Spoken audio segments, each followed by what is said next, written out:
fellow Nigerians, as I address you today, I am deeply aware of the struggles many of you face in these challenging times. Our administration knows that many of you struggle with rising costs and the search for meaningful employment.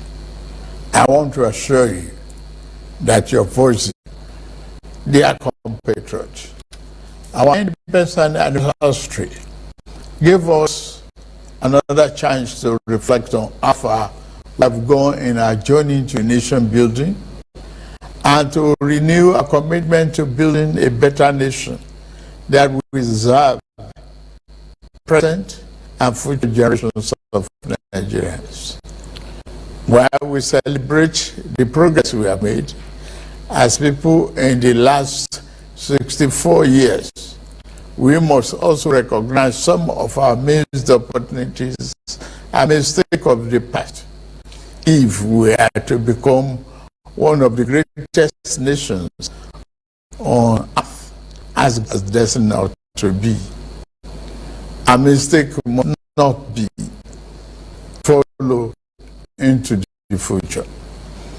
My administration took over leadership of our country 16 months ago, a critical juncture. The economy faced many headwinds and our physical security highly impaired.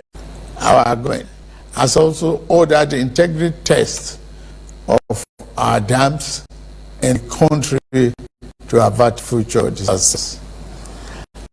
The economy is undergoing the necessary reforms and retooling to serve us better and more sustainable. If we do not correct the physical misalignment that led to the current economic downturn, our country will face an uncertain future and the peril of unimaginable consequences. Thanks to the reform, our country attracted foreign direct investment worth more than $30 billion in the last year.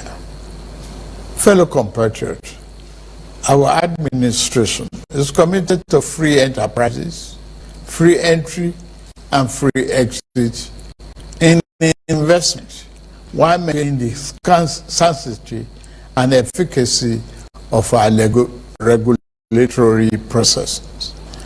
This principle guides the divestment transaction in our upstream sector, where we are committed to changing the fortune positively.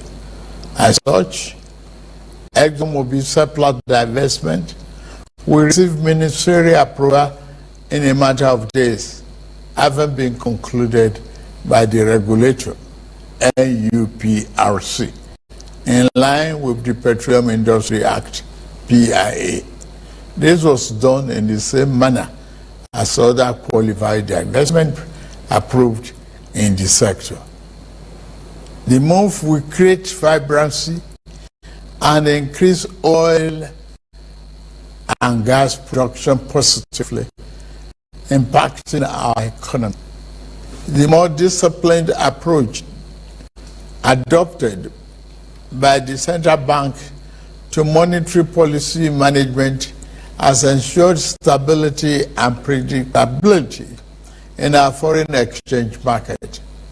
We inherited a reserve of over 33 billion 16 months ago. Since then, we have paid back the inherited forex backlog of 7 billion. To overcome the challenges of the day, we remain mindful of next generation as we seek to galvanize their creative energy towards a future.